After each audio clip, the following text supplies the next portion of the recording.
Hello, everyone. I'm glad that you all got here through the rain. It's why we've started a little late to allow everyone to get through the muddy streets and the queues and so on. But it's wonderful to see such a full house, not at all surprising to me because I know what an interesting hour you're about to have.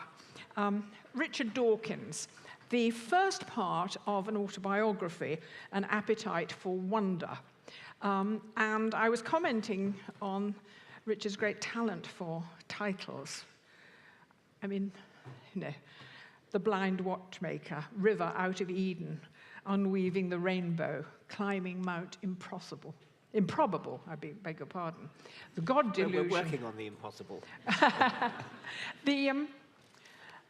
That's an indication of someone knows about language, knows about poetry, knows about literature, and of course, that's something of which Richard is very well informed, as well as being, as we know, a great scientist. So this is how it came about. You do say at one point, my childhood was as happy as a childhood could be. And I thought, what a wonderful gift that was to someone in their growing up, that they should have that background. I think you only quoted the first half of that sentence. I think the second half was something like, my childhood was as happy as a childhood could be, given that. Well, given that you weren't rich and you had to holiday in Wales instead of the Mediterranean, I think. And the weather was approximately like this, only worse. And also that I was sent away to boarding school at the age of 7, which is not ideal for childhood happiness. No, but what is interesting is, first of all, that your family were very loving, and also that they understood about science, and your father was clearly a very important figure, and also a very important botanist, zoologist, and knew about exactly what was going to fascinate you. I think that's true. I think it's true that my father was an influence on me as a scientist. He was not a professional scientist. He'd read botany at Oxford, and then he went into the colonial service in the agriculture department.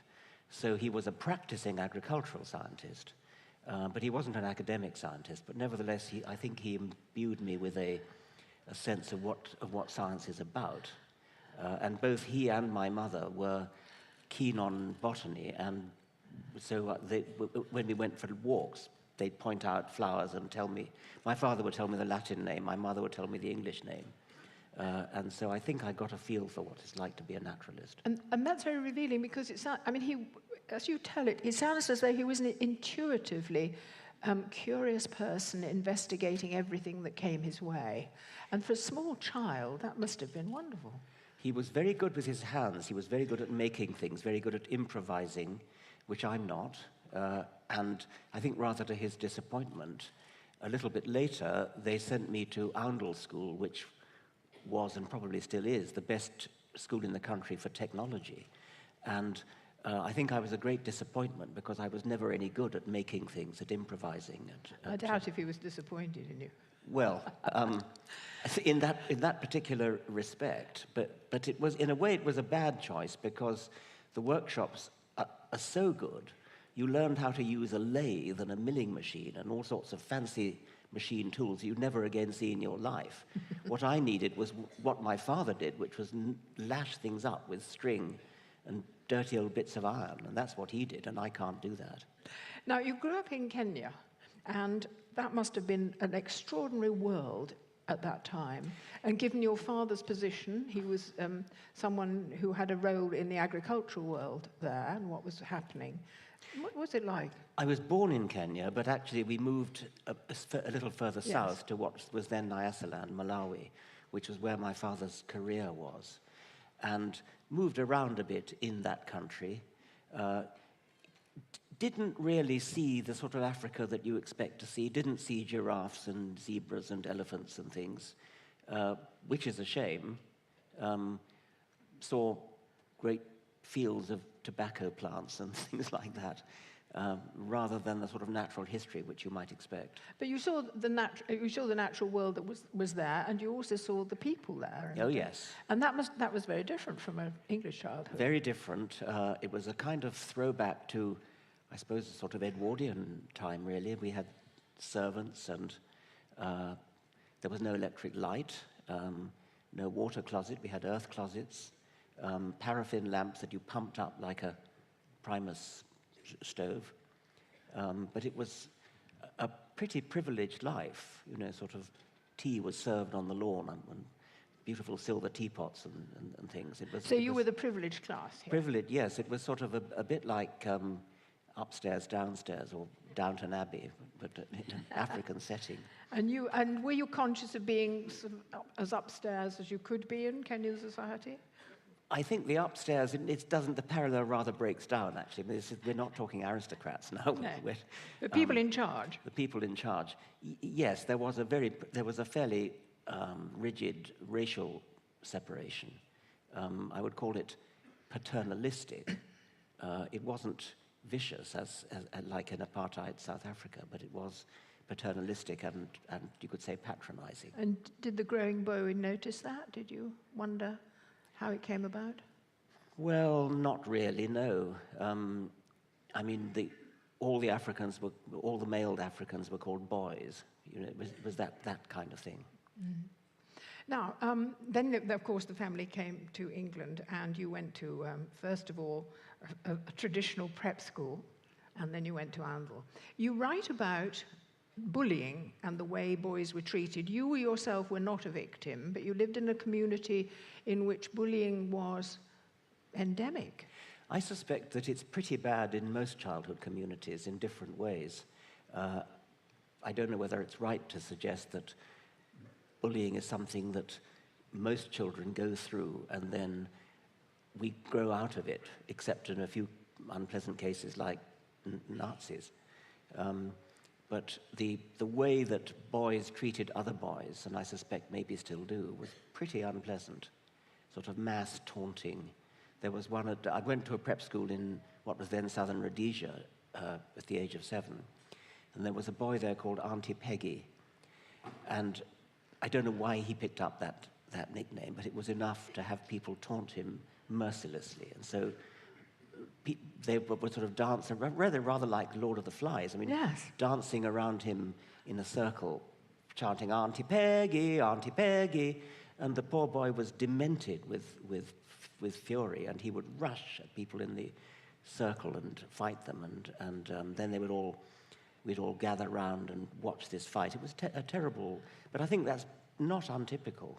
Well, not untypical. Do you think it's something in the human nature? That's what I was wondering about. I mean, something that is part of childhood nature that we grow out of. I mean, I was neither bullied nor bullied, but I reproach myself for not having intervened. I mean, for not having done something about it. Yes, the adult conscience. Not feeling the empathy, yes.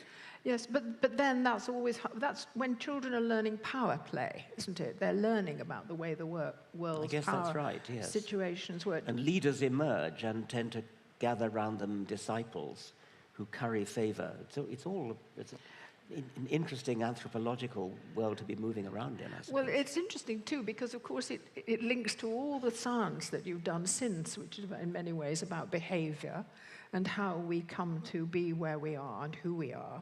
So the question arises, and you use the phrase yourself, what made you? Was it nature or nurture? It's Shakespeare, isn't it? Yes, it is. It's not a devil, a born devil, from The Tempest. Yeah. Well, it's a difficult, tricky question. It's much more tricky than many people realize. It's very difficult to work out, to tease apart the different contributions of genetics and environment. You can only really even consider it as the contribution to variation.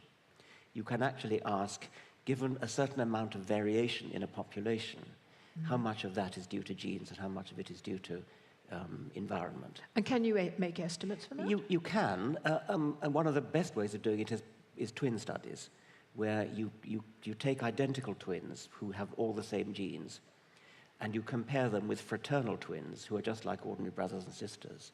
And so you know how much more in common monozygotic identical twins have with each other than fraternal twins have with each other. And then you say, how similar are pairs of identical twins with respect to musical ability, mathematical ability, height, weight, linguistic ability, religiosity, all these sorts of things. You can then say if identical twins are much more similar with respect to intelligence or mathematical ability or musical ability than fraternal twins are, then you've got a bit of a handle on the contribution of genes, especially in those rare but nevertheless existing cases where identical twins happen for one reason or another to have been reared apart. And there aren't that many cases. There are a few dozen cases which have been investigated where identical twins have been separated more or less at birth and then fostered on different homes and maybe never even met each other until later in life. And then you look and see how similar they are. And in some cases, it's pretty uncanny. But in other cases, they're quite different. And so you can actually measure the... So you can see that the genes, you can almost feel that the genes are... Yes. You can tell which sources of variation come from the genes by comparing identical twins with fraternal twins. Well, so we've spoken about your family background, which is clearly very nurturing and loving. School, very supportive in many ways, because it offered a framework, even though elements of the framework you didn't like, it gave you security. So the growing boy was both confident and given opportunity to do the study you wanted. I think that's putting it a bit kindly. Well, perhaps you're a bit too kind in your book. Your book is is wonderful to read because it's so heartwarming. You don't feel this boy was tortured and... no, I mean, that's right. I'm pretty nice about teachers and things like that.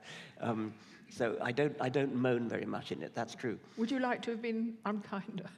Well, this is your chance. I don't know. No, I think I missed lots of opportunities at school. I think that Houndel especially offered all sorts of things that I should have done, like join the astronomy club and look down a telescope and things of that sort. Peer pressure at school is terribly strong, and so one tends to just do whatever you need to do in order to be popular with your mates, and that can lead to sad missed opportunities. So were there paths not taken in your life that yes. You might have become a writer? I mean, you might have had a literary career because you're a very good writer. Well, the last chapter of the book is sort of about paths not taken, or it's a bit like the Robert Frost fork in the road. That's right. I'm interested in the question, and I raise it in the last chapter, whether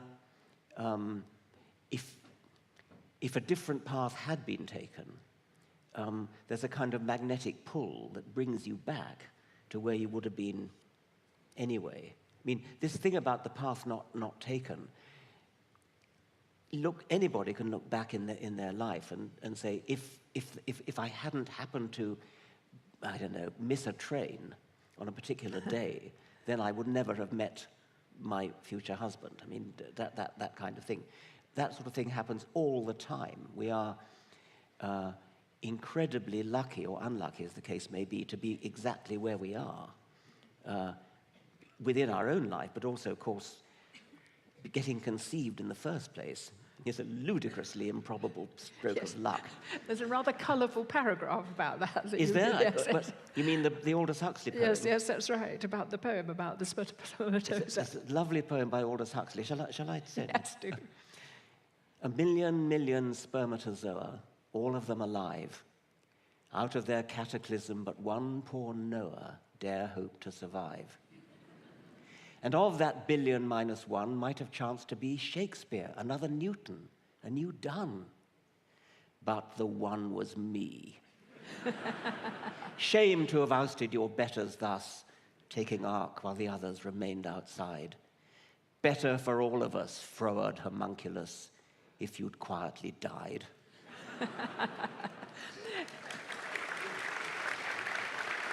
And that happened not only in your parents' generation, but your grandparents, your 8 great-grandparents, your 16 great-great-grandparents, and so on. None of us have any right to be here at all. Makes you feel rather smug, doesn't it? Yes. You speak about, you suggested that something like a magnet pulled you back Yes. to the path. Now, do you think in your case the magnet was stronger? Well, the kind of thing I meant was that it was a rather improbable event that caused my parents to leave Africa when I was 7, when I was 8, nearly 8, and come to England. And my father expected to go back to Africa and make his career there. I would have gone on at school in Africa. Would I have ended up at Oxford? Would I have ended up beyond Oxford writing anything like the books that I wrote? At first sight, the obvious answer would be no. But then maybe this magnetic pull, maybe there is a sort of,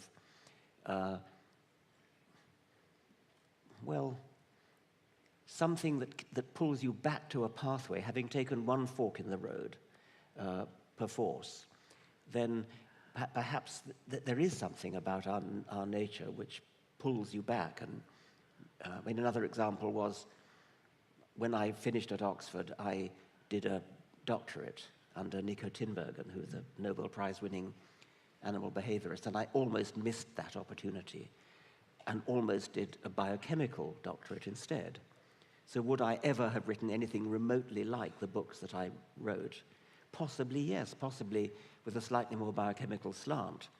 I might have ended up writing something like The Selfish Gene or The Blind Watchmaker. On the other hand, possibly not, and I think it's a genuinely interesting question.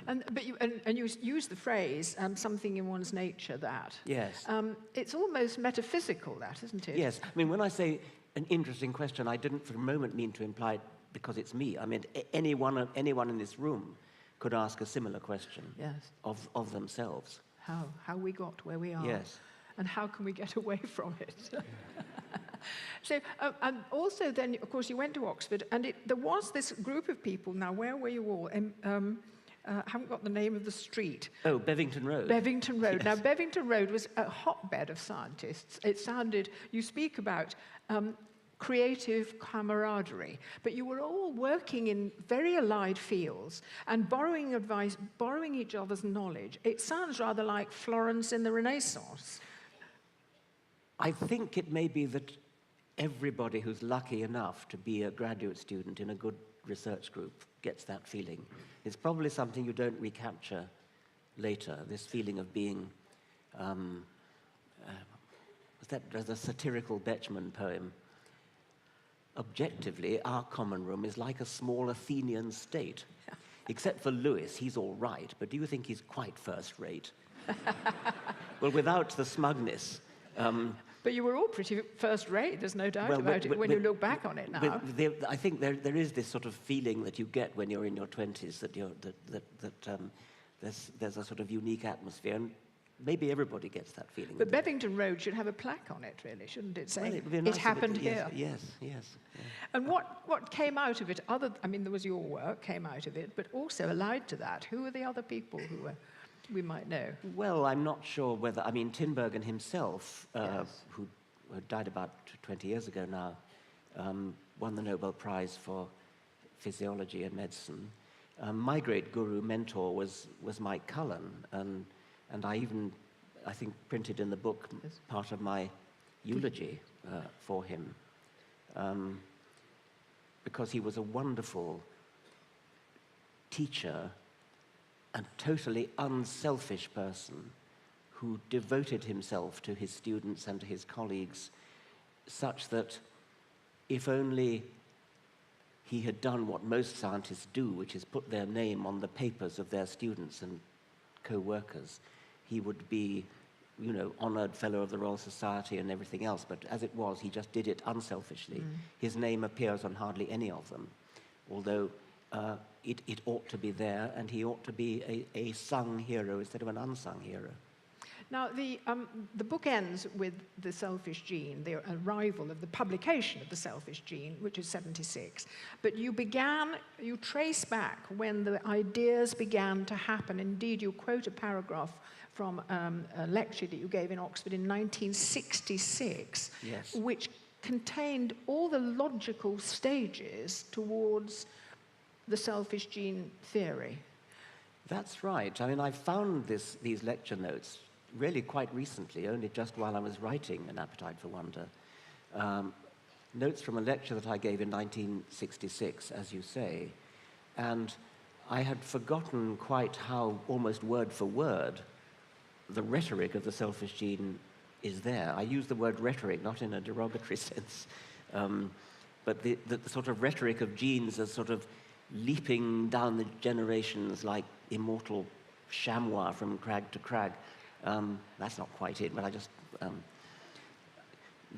It's all there in that lecture. And then I didn't revive it again until 10 years later in The Selfish Gene. Now, when you wrote it, first of all, did you recognize the potential of what you had actually written? Because these ideas were around at the time, weren't Yes. there? People were all beginning to put these ideas in different forms and different papers. And I wonder whether it was only when you came to write the book that it kind of came into focus as a concept. Yes, as you say, these ideas were not new. I suppose all that was new was a rhetorical way of putting it. It was, I mean, what was familiar was the idea that, well, from Darwin onwards, really, that animals work for their own reproductive success rather than their own survival.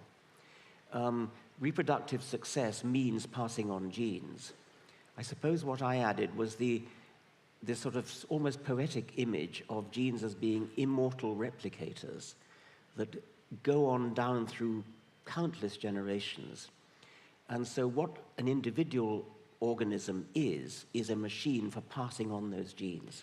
That was the rhetorical flourish which I used in order to dramatize what ought to have been familiar.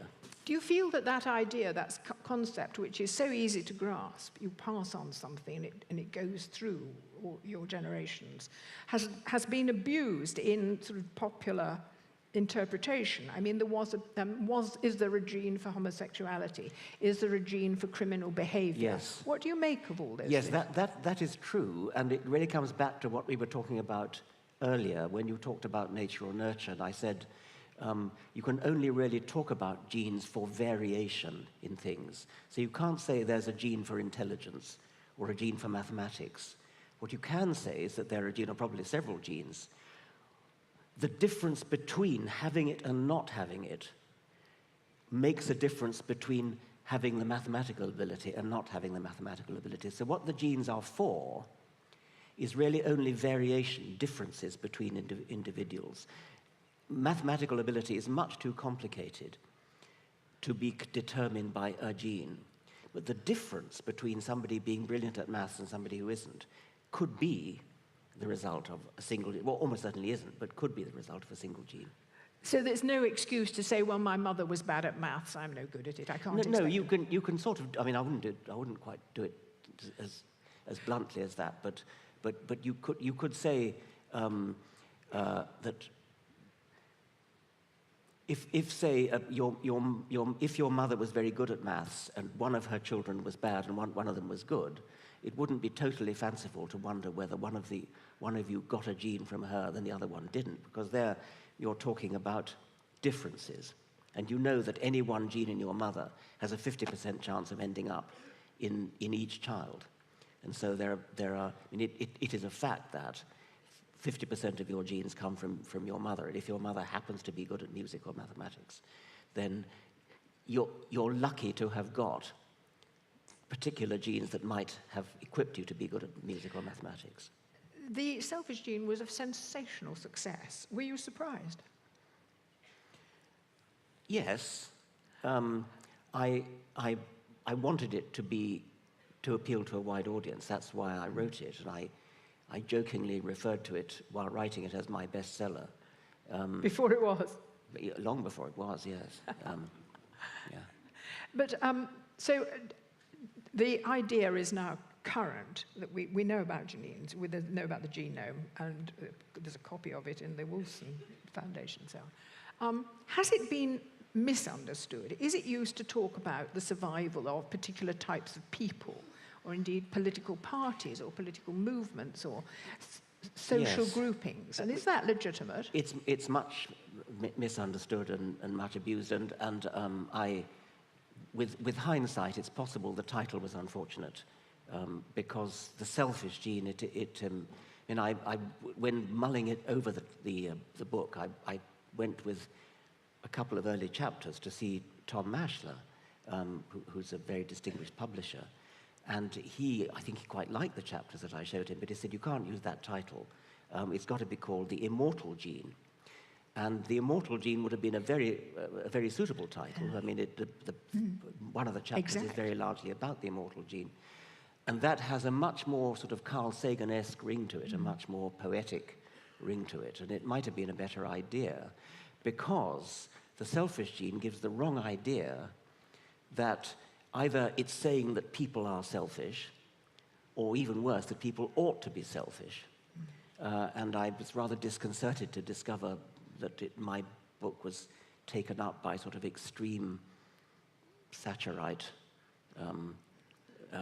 political advocates, which is a total misunderstanding. It's genes that are selfish, not individuals. The selfish gene gives rise to the altruistic individual. The altruistic individual works for the selfish gene. Well, you have to read the book to get what that means. But I mean, it's a total misunderstanding to think that it's either saying that people are selfish or ought to be selfish. Another misunderstanding is the sort of social Darwinism one. That you mean the kind of theories that greed is good, we're born to be greedy, so get on with it and triumph over your fellow man and grind. Yes, that's right. And around the turn of the 19th to 20th centuries, people like John D. Rockefeller took up Darwinism as a justification for their ruthless capitalistic. Yes. Yeah. You don't mean that at all. Yeah. Now, should we have some lights and some questions? I can't see anyone to ask yet, but we've got microphones. Can we have the lights up? Can you see anyone to offer the microphone? We'll take 2 questions at a time. Right, one here. Thank you very much for those lights. Yes, so one question. Hi, thanks for the talk. You obviously have great respect for Darwin. Do you think that the Welshman Alfred Russel Wallace has had a hard time and has been forgotten down the ages? It's a very good point. Wallace was a fair bit younger than Darwin. Wallace undoubtedly had the same idea, and people have sometimes argued that it wasn't quite the same. I think it was almost exactly the same. Wallace, as you know, had the idea while out in the Far East. He was just recovering from malaria, and so he was somewhat delirious, and during one of his lucid moments in between spells of fever, he remembered reading Malthus on population, which gave him the idea for natural selection, the idea that overpopulation leads to competition, which leads to selection. He made the analogy between artificial selection and natural selection, everything the same as Darwin, even to the point that Darwin, some 15 years earlier, had also got the idea from reading Malthus.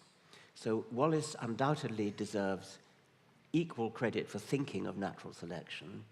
There's no doubt that Darwin thought of it first, but Darwin, weirdly, I think, sat on the idea for years, decades, well, about 15 years, until prompted into action by receiving a letter from Wallace showing that Wallace had got there as well. Why Darwin sat on it for so long is one of the great mysteries in the history of science. I've always understood it was because his wife was so devout. Well, that's one theory. His wife was very devout, and he probably was, in fact, we know he was somewhat nervous of the repercussions. But he was also a believer himself, wasn't he? No. Not quite. It's in the last line of the well, book. as a young man, he was being educated for the clergy, but by the time that was it. Yeah, but I mean, I think that there are other ideas for why Darwin sat on it. One was that he was a perfectionist, and he wanted to get all his evidence, all his ducks in a row, as people say. He wanted to get all the evidence assembled. I would have thought, having had a brilliant idea like that, people have said it's the greatest idea ever to occur to a human mind, to sit on it for 15 years rather than worry that somebody's going to scoop you, seemed to me to be show an undue confidence. There's a question over here. Microphone. Somebody got a... Yes. Relative to your books on religion, I'm a Christian minister, and many of my colleagues I would be perfectly happy to remove all supernatural elements from beliefs about God, Jesus, the Bible, creeds, and so on. I also have many friends who call themselves secular Jews. So, what do you think if I and people like me described ourselves as secular Christians rather than atheists? I would describe myself as a secular Christian in the same sort of way as your secular Jew friends, in the sense that they have a feeling of nostalgia for Jewish traditions and ceremonies and things like that. But when you say you and your friends have no belief in anything supernatural, then it's not clear what's left if you are a Christian minister. If you don't believe in anything supernatural, you are an atheist. You can believe in the life and teaching of Christ. Yes, you can, and you can believe in the life and teaching of Confucius and Buddha and all sorts of other, and moral philosophers, all sorts of other people like that. But if you take out the supernatural, then it's not clear to me why you would call yourself a minister. And it's also a fact that the great majority of people who call themselves Christians or Muslims actually do believe in the supernatural. And the main reason why they call themselves Christians or whatever they call themselves is because they are impressed by the supernatural stories. They're impressed by miracles. So yes, I'm a secular Christian, if you want to call me that, but I prefer not to call myself that because I think it's misleading those vast multitudes of people who actually are supernaturalists. Let's talk about paths taken in life, because with the publication of The God Delusion, your career sort of swerved heavily in the direction of programs about atheism, encounters with Christian lobbies, quotations here, debates there. And your whole emphasis of your life for a while was consumed by the arguments surrounding the God illusion. Am I right, do you think? It's God not as delusion. big a swerve as you might think, actually, because given that my science is evolutionary science, and given that it's only probably a minority of religious believers who are enlightened as our friend over there and obviously, accepts evolution totally. In America, something like 45% of the electorate not only don't believe in evolution, but think the world is only 6,000 years old. So to be an evolutionary scientist is to be brought up short, head on. Yes. You have to confront the fact that there is a very, very strong active lobby, especially in America, which is doing its damnedest to subvert your science. And so I think it's not as big a swerve as you suggest. No, I accept that. But do you think that it's an act of defense of the purity of your science against a lot of what you believe is misleading information that has got a handle on the publicity? That's about half the motivation for me. I mean, there is another part as well, which is in the God delusion, which is, a moral part as well. Right. Question over here. Hello, good afternoon. I'd just like to ask if man's ability to run long distances was an evolutionary turning point and why we are now bipedal. Well, why we're bipedal is a very interesting question. It may have been the forerunner to all sorts of other things. We became bipedal before our brains developed beyond the stage of the other apes. So if you look at our common ancestor with chimpanzees, it probably was much like a chimpanzee. And then down the pathway that led to us, the first thing that changed was that we became bipedal. Lucy, Australopithecus afarensis, was a bipedal animal living about 3 million years ago, and she had a brain about the size of a chimpanzee. And then the brain started to swell after that, and it may be that going bipedal was a precursor to the brain blowing up like a balloon. Why we went bipedal, there are lots of different theories of that. There's a very good book by Jonathan Kingdon, who's a great artist as well as a zoologist, on why we went bipedal, and I recommend that book. There are lots of different theories. One that I wondered about suggesting myself, I think I mentioned it in one of my books, is that it could have been sexual selection. I'm not just saying I believe it, but sexual selection is Darwin's other theory. Darwin's pointed out that the way you pass, the way you become a successful reproducer is not just to survive, it's also to be good at reproducing, and that may be being sexually attractive. So something like a peacock's tail is an organ for attracting peahens, an organ for attracting females. And the thing about sexual selection is that it doesn't go in obvious directions. It's not utilitarian. So something like being bipedal in order to run fast, anybody can understand that. But what about being bipedal as something sexually attractive? Now that doesn't sound immediately plausible, but the point about sexual selection is that it goes in arbitrary directions.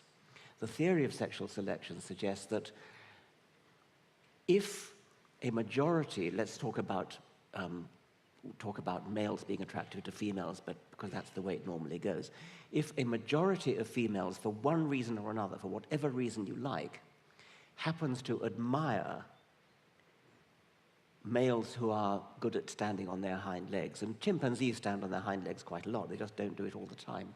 So if you imagine an ancestor which was most of the time quadrupedal, but occasionally rose up on its hind legs, I don't know, to beat the chest or and all the women came running. Yes. We don't have to come up with a reason why that was attractive. It's sufficient, according to the mathematical theory, it's sufficient that a majority of females, for whatever reason, found it attractive. Once you get that condition, then you get a kind of runaway process whereby the sons of males who were good at standing up were good at standing up. And the daughters of males who were good at standing up inherited from their mothers the tendency to like males who stand up. And so that kind of that joint selection is what may well have led to peacock's tails, and it's conceivable that something like that could have led to bipedality. That's a rather far-fetched theory, a poor one, but mine own. Well, it's rather interesting, actually, because it's counterintuitive now, because now that we're all living longer, the fact that we only stand on 2 feet means we've all got back trouble, hip trouble, leg trouble. Right. So actually, it's not enormously beneficial in that respect. Yes. Another characteristic of the human being. A question over here. We got someone with a microphone. Yeah. Thank you. Yeah. I have 2 quotations which are going to lead to my question. The first quotation: I am life which wills to live in the midst of life which wills to live.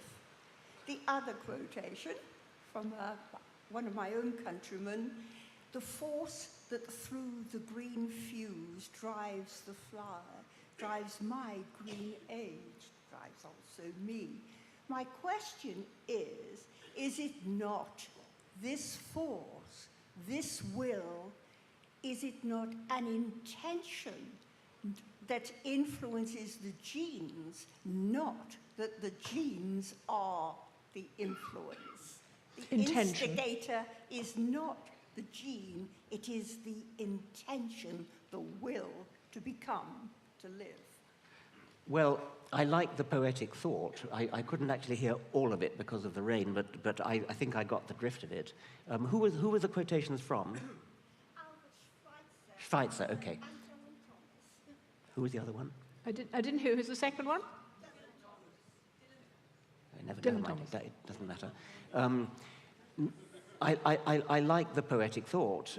It doesn't make much biological sense, unfortunately, because there is no force that drives life apart from the natural selection of genes, which is what makes our brains what they are, what makes evolution, what drives evolution in the direction that it has. Now, that kind of poetic imagery actually works rather well for genes, because there is, as I said before, an immortality about genes. Genes really are the force, if you like, which passes down through not just a few generations, but actually millions of generations. And the genes that we all have in us are genes that have made it through those millions of generations. And they made it through those millions of generations because they had what it takes to pass through those generations. Now, the force of will, the sort of force that I think your poetic quotations were referring to, is an emergent property that comes from brains which have been put together by the natural selection of genes. Does the phrase free will have any meaning for you? I hate the free will question. I never know how to deal with it. Philosophers are obviously, for very good reason, much exercised by it. It's not a thing that is, it's not a question which is illuminated by a genetic discussion any more than it's illuminated by any kind of physicalist discussion of what's going on in the brain. If you are a determinist who thinks that everything you do is determined by past physical events in the brain and elsewhere, then you're going to be a determinist whether or not genes are involved. So we don't add anything to the discussion by talking about genetic determinism. You are a determinist or not a determinist, depending upon your philosophical position. And I think I am one, but not for genetic reasons. But when it comes to human behavior, about which we have to be concerned both individually and socially, do we have the excuse to say, I can't help it, I'm the product of my genes? It would be, I think, a mistake if courts of law were to allow... well, it does come up, doesn't it? were to allow the accused to say, my lad, I did it, but it wasn't my fault, it was me genes.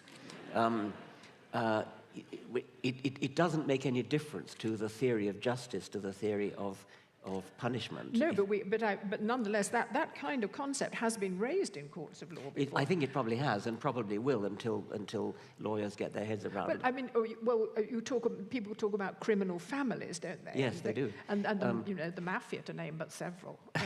There is a mafia gene. Well, I think in the mafia's case, it's rather more a cultural tradition. But they do marry each other, and you know. Yes. Right, question. Oh, one over there, good. Yeah, Professor Dawkins, thank you. You said in The Greatest Show on Earth that 43% of Americans believe that the world was created more or less as it is today, sometime in the last 10,000 years. My question is, well, it's twofold really. A, why does it matter? And B, what do you think should be done about it? It matters for me because truth matters. And so I think it would be tragic if children were brought up to believe that the earth was flat. I think it'd be tragic if they were brought up to believe that, all the sorts of things that historically people did believe. There is something beautiful, something wonderful about the truth. And one of the most beautiful and wonderful things about the truth is that we now know the age of the world, just over 4.5, between 4.5 and 4.6 billion years.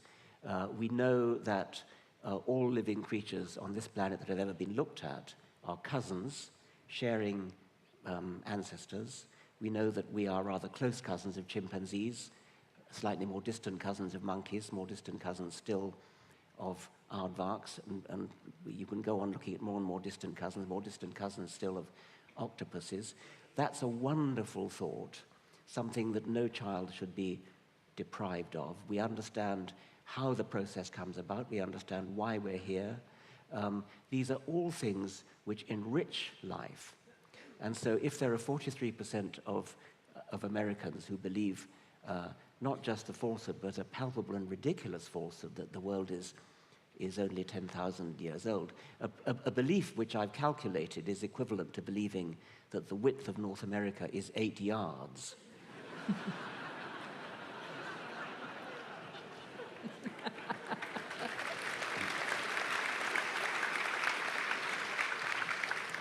what to do about it was the second. What to do about it? Well, I hate to quote Tony Blair, but education, education, education.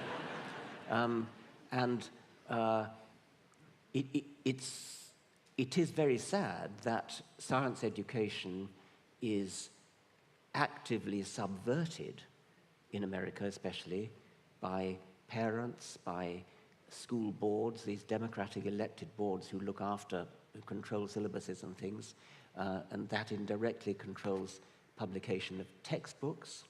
Textbooks in America are quite frequently pretty much censored, not by government, of course, but by publishers who are afraid their books won't sell if they put the word evolution in the book. And so they use various sort of euphemisms like dissent with modification and things like that.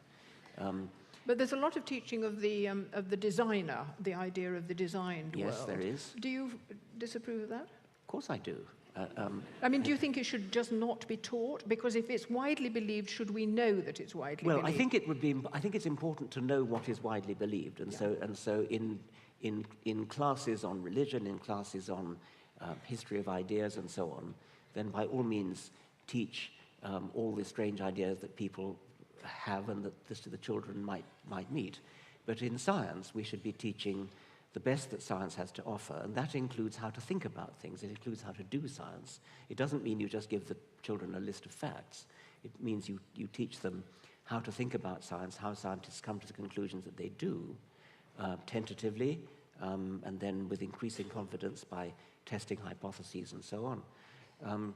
So there is a place for teaching ridiculous ideas which are widely held, but don't teach them in the science class. So,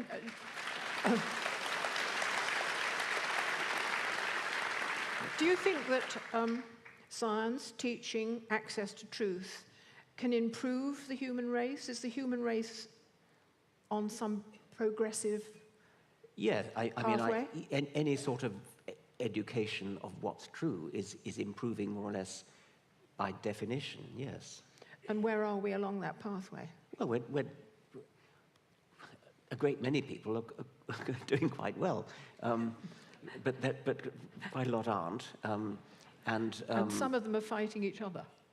Yes, that's true. I mean, there are many parts of the world where it is extremely difficult for evolution to be taught. And I get letters from Turkey, letters from Saudi Arabia, letters from Iran, where, to varying extents, it's clear that education is being subverted. And I'm sorry to say, even in this country, where one can visit schools which are of a largely Muslim character, where the science teachers pay lip service to evolution because it's part of the syllabus, but they make it very clear to the children this is not what they are supposed to believe. Question? Yes? Hello, thank you. I wanted to ask you, if the purpose of humankind is to procreate, why don't women die earlier when they have the menopause? Why don't we die earlier? I've had this question many years ago, but I heard a few months ago that there's a theory that says that probably grandmothers used to help the pregnant mother to gather food or hunt. Do you believe these theories could be plausible, or do you have another theory? Well, I think it is quite a plausible idea, because if you think about the amount of good that a woman can do to a child, which might be her child or it might be her grandchild, then if the viability of the child, if she has a baby when she's relatively old, it may be that the chance of the child surviving becomes less because she's old, and therefore, although she is twice as closely related to her child as she would be to her grandchild, nevertheless, the amount of benefit she can do to her genes by taking care of her grandchildren might exceed the amount of benefit she can do to her genes by bearing yet another child. So there could be a kind of crossover point, a sort of break-even point, where the woman's best genetic interest is served by ceasing to reproduce herself and instead putting all her effort into looking after grandchildren. So I do think it's quite plausible. What about the developing science which is allowing women in their 50s and indeed into their 60s to bear children by the manipulation of science? Well, that of course is a social, very, very wonderful thing for the people, for the families concerned, but it's not really an evolutionary question because it's a very artificial. Yes. Right. Question over here. Yes, thank you. I keep coming across this troubling notion of transhumanism. The idea that with technology, eventually by the year 2045, human consciousness will be capable of being uploaded into a computer or whatever, and then diffuse around the universe. It comes from people like Ray Kurzweil of Google, Nick Bostrom of Oxford. I just wondered what your views on this were. Is it insanity or the next stage of human evolution? The border between science fiction and legitimate science speculation is a hazy one. I'm quite fond of science fiction. I'm quite fond of the sort of science fiction which is informed by science and the sort of futurological speculation which merges into science fiction. I would put it into that category.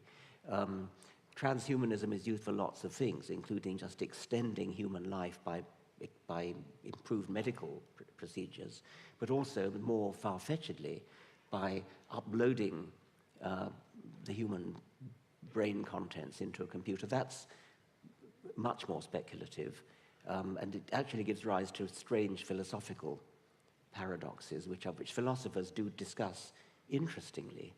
Like if I upload my entire brain in some future century, I could upload my brain contents into a computer, so there are two copies of me, so to speak, one in here and one in the computer. Both of them think that they're me. You get into all sorts of philosophical dilemmas, which, I mean, I recommend some of the philosophical literature. Dan Dennett, for example, has written a lovely paper based on a lecture that he gave once called Where Am I?, in which he actually announces to the audience that his brain has been uploaded into a computer and that there are two copies of him, and that both of them are in control of his body, but alternately one or other of them at any one time is in control of his body. And he's got a little switch on his belt which enables him to switch from his brain, which actually is in a vat somewhere. And now, is this in a linear? Is there a logic moving towards that, or is? Well, I mean, that is the logic of the story. The questioner was asking. But the philosophical, interesting question is, as Dan said, where am I? Which one am I? Which of these two? Anyway, he's got this switch here, which enables him to. He says that just at present, I forget which one I'm on. Actually, I think maybe I'm in the computer, maybe I'm in the vat. I'll just switch it. It won't make any difference. And he switches the thing, and he says, "Thank goodness you did that. I've been waiting for you to do that," and so on. You read it; it's very good. What about AI, intelligent robots now, about to overtake us in their capacities? Yes, the progress in artificial intelligence is slower than many people predicted some decades ago when I first started looking into this. There are plenty of programs that sound intelligent, and even your iPhone, Kiri, you can ask Kiri questions, and she gives, on her good days, what sound like quite intelligent answers. It's philosophically interesting when, if ever, these intelligent programs will have subjective consciousness to the point where we'll feel moral scruples about turning them off and that kind of thing. Well, they might feel that they could turn us off. Yes, that might be a good thing. We've only a couple of minutes to go, so one final question, yes? Hi. So you mentioned that the way we should think about genes is in terms of giving us variation, but there is a geographical distribution to the versions of genes that we all have, and Nicholas Wade has recently written a book putting that in context of race, which has become very provocative. So I wondered what your view of race is. It's a very controversial topic, of course, and there has been a kind of orthodoxy that's grown up over the last few decades, which says that there is no such thing as race. And it's based upon the observation that partly the human species is genetically very uniform. The total genetic variation in the entire human population is smaller than for many other species, suggesting that we may have passed through a bottleneck not that long ago, like cheetahs, not such a narrow bottleneck as cheetahs. And much of the variation is across the whole of the human population, rather than separating one so-called race from another. From this, people have tried to argue that there is no such thing as race. There's no such thing as geographically separated populations, or geographically localized populations, which can be distinguished genetically. That's got to be false, because we know perfectly well that if you were to take a typical person from Uganda, from China, from Greenland, from Norway, etc., anybody in the world would be perfectly capable of saying which one came from which place. So there is a correlation, a genetic correlation, which between people within a particular geographical location, which we call race. That has been controversial, and one of the things that Nicholas Wade has been concerned to undo is that orthodoxy. And I think that's right. I think he's right in that. What's a bit more controversial is that he's suggesting that these different geographical races have become different because of different natural selection pressures in the different areas. So I think we've got to accept that there are geographical differences. The question is,